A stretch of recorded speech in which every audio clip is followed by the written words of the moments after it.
ये कोलाहल कैसा?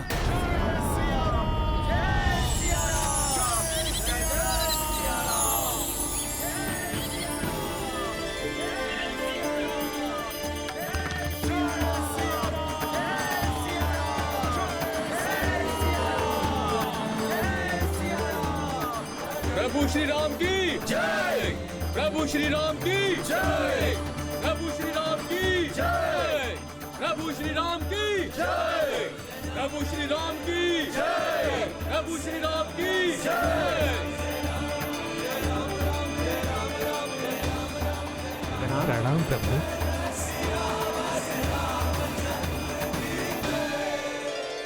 प्रभु श्री राम, महाराज सुग्रीव, माता सीता लंका में ही हैं। हमने उन्हें ढूंढ लिया है।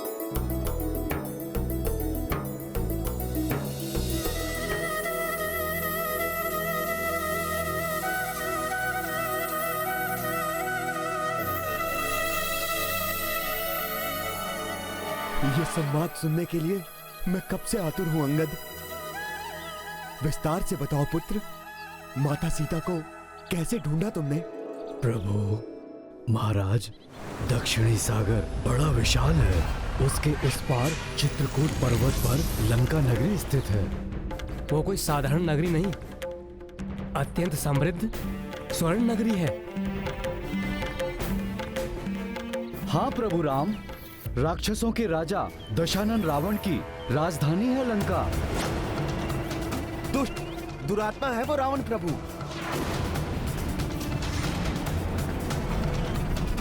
उसी ने माता सीता का हरण किया है प्रभु। और लंका में अशोक वाटिका में उन्हें बंदी बनाकर रखा है प्रभु। प्रभु, अब तो हमने ज्ञात कर लिया है कि माता वही हैं। हमें तत्काल दल बल के साथ वहां जाकर उस दुष्ट रावण को युद्ध में पराजित कर माता सीता को मुक्त कराना चाहिए। हाँ युवराज अंगद, परंतु पहले मुझे ये बताइए, कैसी है जानकी? वो कुशल तो है ना? उनकी मनोदशा कैसी है? क्या कहा उन्होंने आप? कुछ पूछा मेरे बारे में? मेरे लिए उन्होंने अपना कुछ चिन्ह, कोई संदेशा भेजा क्या? बताइए मुझे। ये तो हनुमान ही बताएंगे महाराज।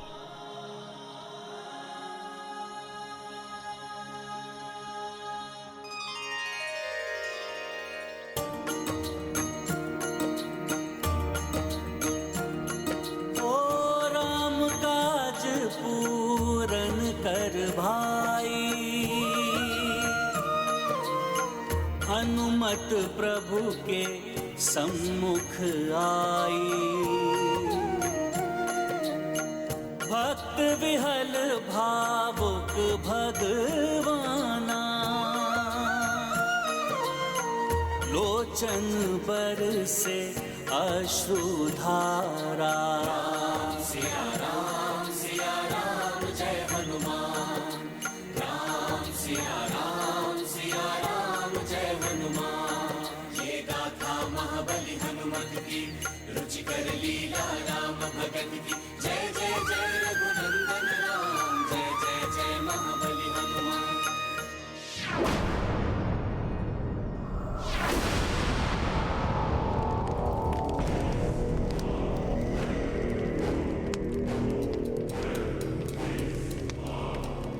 कौन है?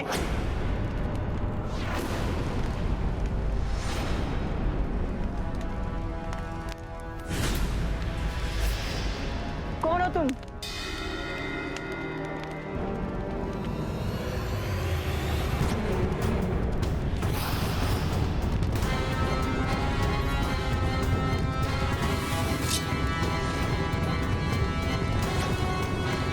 स्वामी, आप इस प्रकार अपने मुख को छुपाकर चोरों के समान।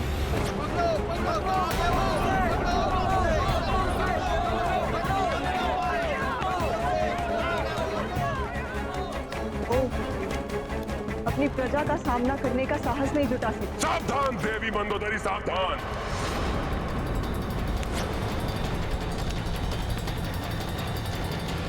श्रेष्ठ वचन सहन करना मेरे स्वभाव में नहीं। जब मैंने इसी कारण से अपनी माता को जाने से नहीं रोका, तो मैं आपको भी यहाँ से जाने के लिए बाध्य कर सकता हूँ। आप मुझसे, अपनी माता से, अपनी प्रजा से, सबसे भाग सकते, परंतु नाथ अपने आप से, अपनी नियति से कैसे भागेंगे आप? अपनी रक्षा के लिए मेरी बात मान लीजिए स्वामी, देवी सीता को वापस लौटा दीजिए, अन्यथा उनके सतीत्व की अग्नि आपको भी झुलसा देगी।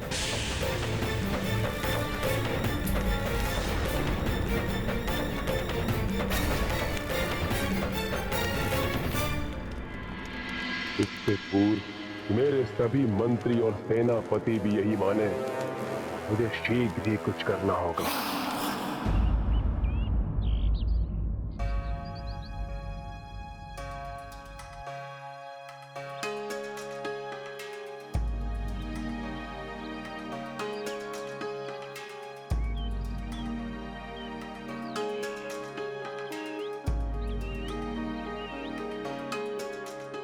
प्रणाम प्रभु।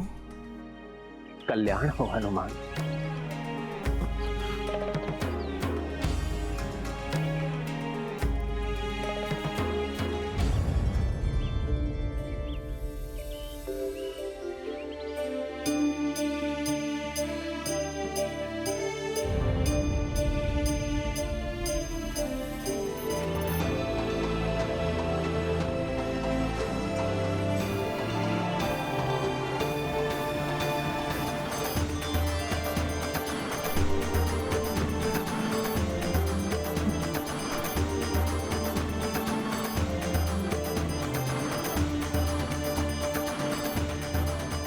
अपने चिन्ह स्वरूप अपनी ये चूड़ामणि माता जानकी ने आपके लिए भेजी है प्रभु।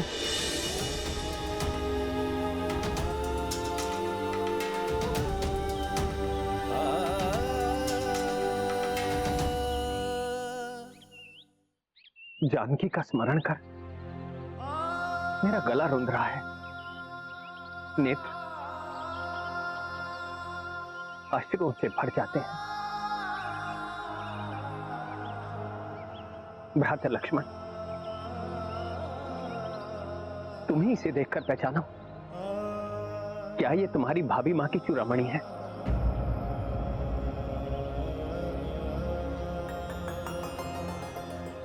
क्षमा करे भैया, सदा जिनके चरणों को स्पर्श कर उनका स्नेह आशीष पाता था, मैं तो मात्र उनके चरणों को पहचानता हूं।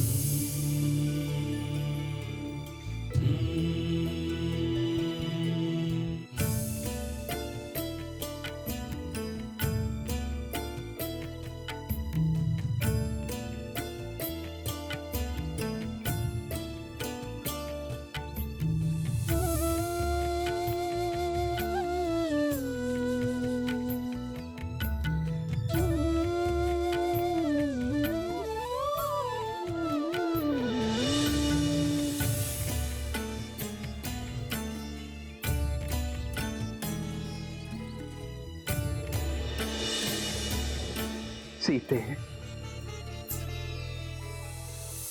जानकी के केश को सुशोभित करने वाला ये आभूषण उनके पिता महाराज जनक ने उन्हें दिया था। माता ने बड़े स्नेह से इससे उनके केश बांधे थे।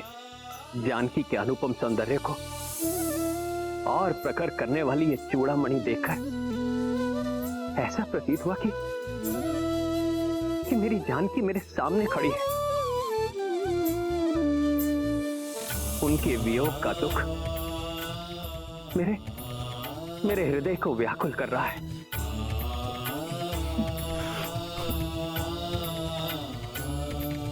हनुमान, बताओ, कुछ और भी बताया मेरी जानकी ने तुम्हें? हाँ प्रभु, माता ने उस घटना का भी वर्णन किया जब आप निद्रा मग्न थे और काकासुर रूप में आकर देवराज इंद्र के पुत्र जयंत ने माता सीता पर वार किया। देवराज इंद्र के पुत्र जयंत ने माता सीता को पीड़ा दी। तब आप प्रभु इतने कुपित हुए कि उसको दंडित करने के लिए आपने उस पर ब्रह्मास्त्र का वार किया। अंततः अपने दुस्साहस के लिए जयंत को अपना एक नेत्र गंवाना पड़ा प्रभु। इस प्रसंग का ज्ञान मेरे और सीता के सिवाय किसी को नहीं है हनुमान। अब मुझे पूर्ण विश्वास हो गया है हनुमान, तुम मेरी सीता से ही मिले थे।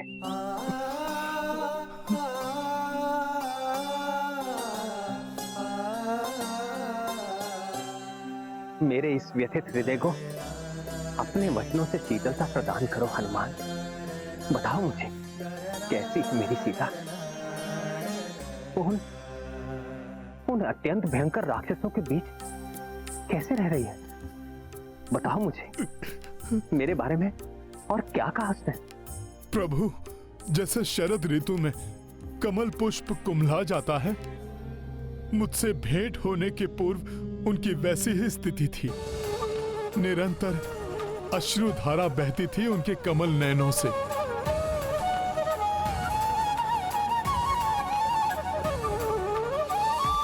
आपके विरह व्यथा से पीड़ित उस दुष्ट राक्षस दशानन और उसकी राक्षसियों के वचनों से प्रताड़ित वो तो अपने प्राण देना चाहती थी प्रभु, परंतु मैंने जब उनसे भेंट की और उन्हें आपकी स्तुति गाकर सुनाई, आपकी मुद्रिका देकर उन्हें आपका संदेश दिया, तब प्रभु आपकी कृपा से मैं उनमें आशा, विश्वास और उत्साह जागृत करने में सफल रहा प्रभु।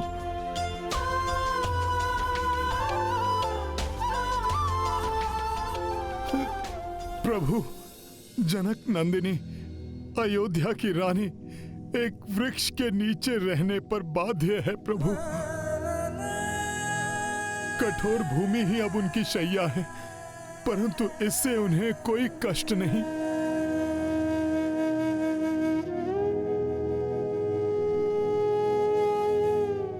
वो दुष्ट राक्षस दशानन बारंबार आकर उन्हें धमकाता है, परंतु इन सब से भी माता को कोई कष्ट नहीं है प्रभु। उन्हें तो मात्र एक ही कष्ट है, आपसे वियोग का कष्ट प्रभु।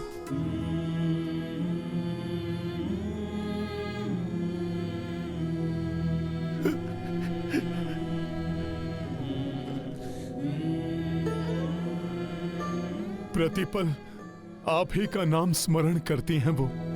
उनके हृदय की प्रत्येक कंपन से आप ही का नाम गूंजता है प्रभु। हर श्वास आप ही को पुकारती है प्रभु। उनके मुख पर केवल राम है, मन में राम है प्रभु। मैंने माता को अपने साथ चलने को कहा, परंतु उन्होंने अस्वीकार कर दिया ताकि आपकी प्रतिष्ठा को ठेस न पहुंचे।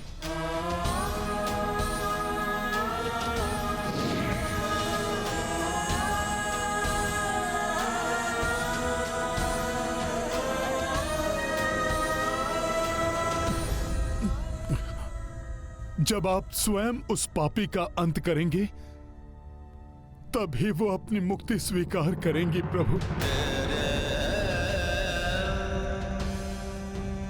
उन्होंने आपके लिए एक संदेश भी भेजा है प्रभु।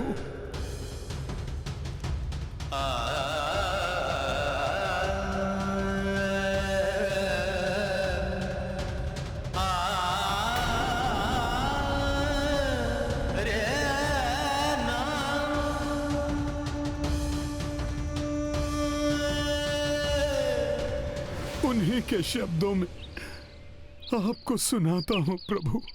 हे दशरथ नंदन, हे स्वामी, मैं अभागिनी, आपकी अर्धांगिनी, उस दुष्ट राक्षस द्वारा हरण किए जाने के कारण मैं आपसे दूर रहने पर विवश हूँ स्वामी। अब आपका वियोग मैं एक माह से अधिक नहीं सह सकूंगी। यदि उसके पश्चात मुझे आपके दर्शन ना हुए तो तो मैं अपने प्राण त्याग दूंगी।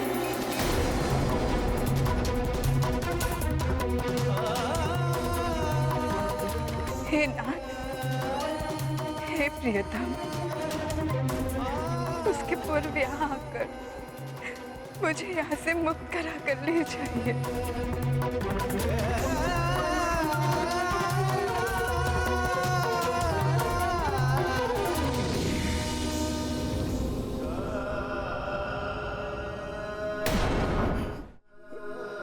प्रभु, ये माता के वचन हैं।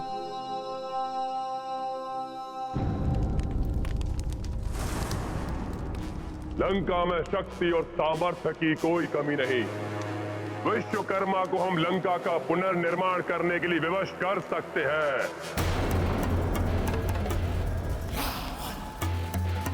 फिर स्वर्ण नगरी बना सकते हैं अपनी इस लंका को।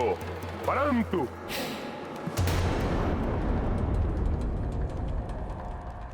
क्या इतने दयालु हैं हम जो तुच्छ वानर के अपराधों को भूलकर क्षमा कर दे उसे? यदि क्षमा कर दिया तो क्या समझेगा ये संसार हमें, दयालु या भीरू? इतिहास हमें कर्मठ राक्षस बुलाएगा या लाचार राक्षस? बताइए, क्या करें हम? अपने स्वाभिमान की रक्षा करें या टेक दें घुटने उस वनवासी नर और उसके सेवक उस दुष्ट वानर के सामने?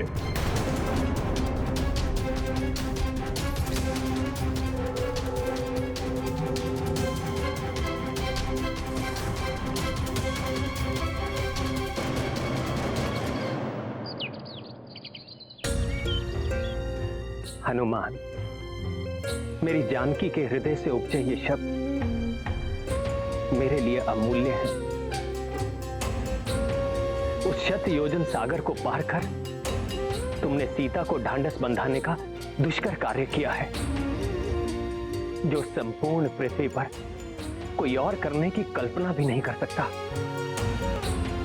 हनुमान, तुमने मेरी जानकी को ढूंढकर मुझे, लक्ष्मण को और संपूर्ण रघुकुल को नष्ट होने से बचाया है। किसी देवता, ऋषि मुनि या योद्धा ने भी मुझ पर इतना बड़ा उपकार कर मुझे अपना ऋणी नहीं बनाया।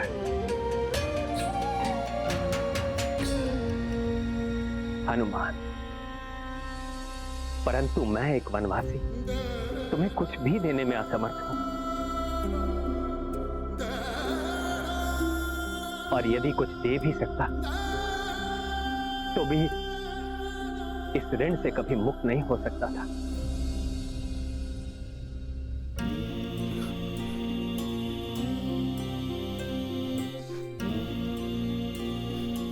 प्रभु, आपकी सेवा तो आपके इस सेवक का धर्म है। मैंने जो कुछ भी किया आपकी कृपा से ही किया प्रभु।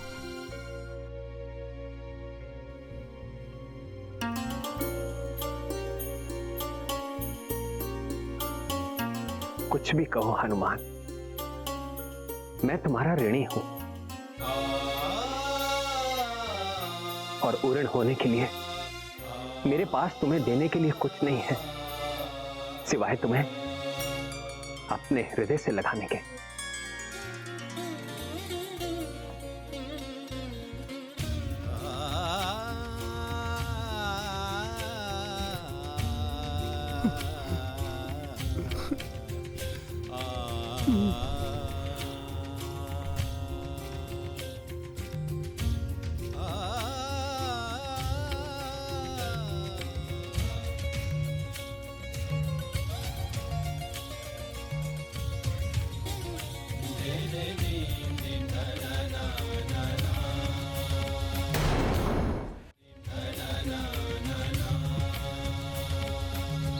आपने मुझे धन्य कर दिया प्रभु।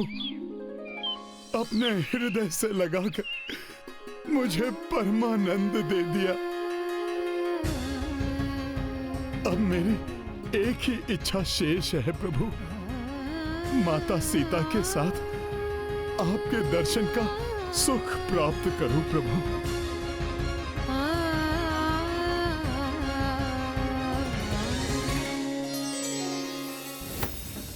उस वानर के द्वारा हमारे शूरवीर योद्धाओं के वध को भूल जाए कि उसने मेरे कनिष्ठ पुत्र अक्ष कुमार की निर्मम हत्या की है।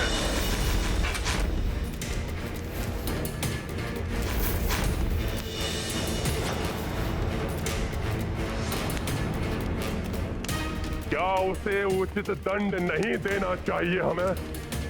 बोलिए।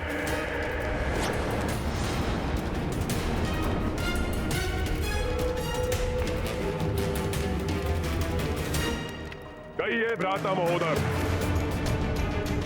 भ्राता महाप्रस्थ, भूल जाए उस वनवासी नर के अपराध को, भूल जाए खरदूषण, बारिश, सुबाहु जैसे राक्षस योद्धाओं के वध को, ताड़का जैसी भयंकर तेजस्विनी राक्षसी का संहार भूल जाए।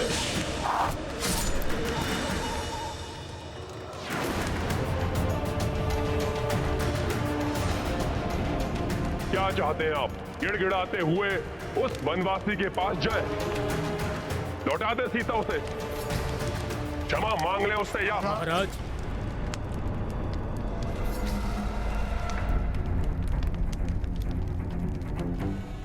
उचित तो यही होगा कि हम सीता को लौटा दें।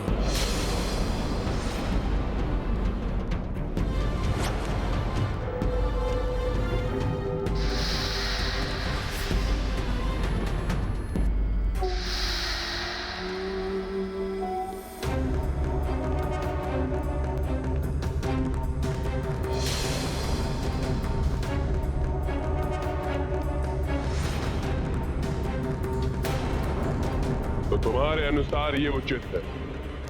जी महाराज।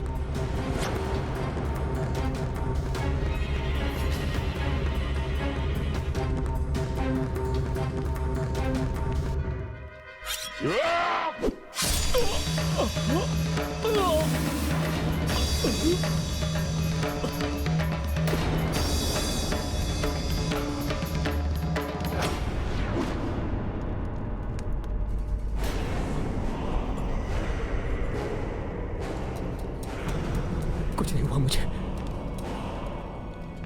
सुरक्षित हूं मैं।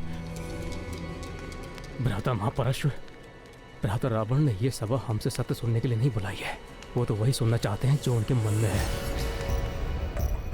हाँ भ्राता महोदर, यदि हमने समर्पण करने का सुझाव दिया तो हमारी मृत्यु निश्चित है। काकाश्री, ऐसा प्रतीत होता है जैसे महाराज पूछ नहीं रहे हैं, धमका रहे हैं, जिससे कोई उनके विपरीत जाने की चेष्टा ना कर सके। ठीक कह रहे हो पुत्र निकुंभ। यदि कोई और विचार मन में आए तो उसे दबा लेना, अन्यथा परिणाम तुम जानते हो।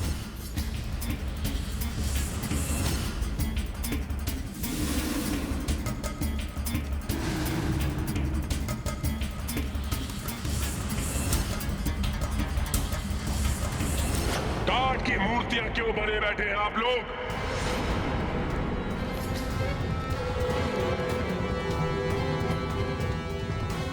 सांप सूंघ गया क्या? लंका के अपराजय महायोद्धाओं को लालायत है मेरे कान आपका उत्तर सुनने के लिए।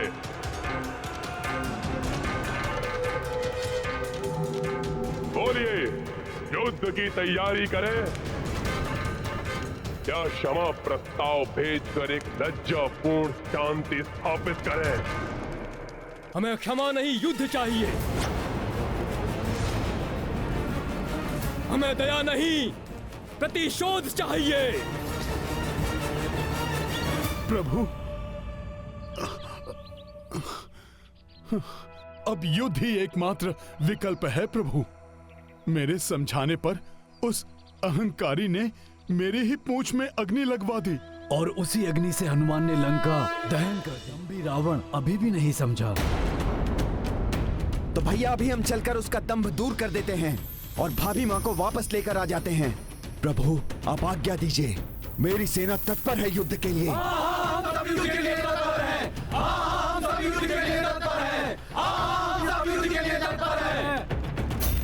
भ्राताश्री, आदेश दीजिए भ्राताश्री। अपने इस अनुज को मैं अभी जाकर उस नर और वानर की जोड़ी का अंत करता हूँ।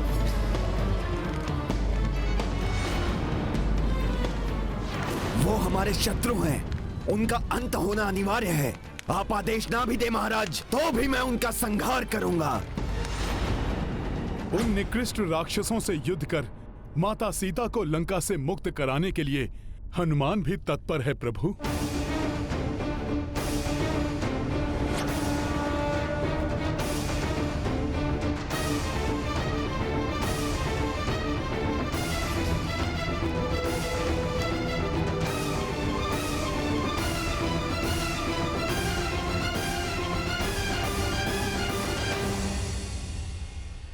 बड़ी से बड़ी सफलता को भी विनम्रता और मर्यादा के साथ स्वीकार करना चाहिए।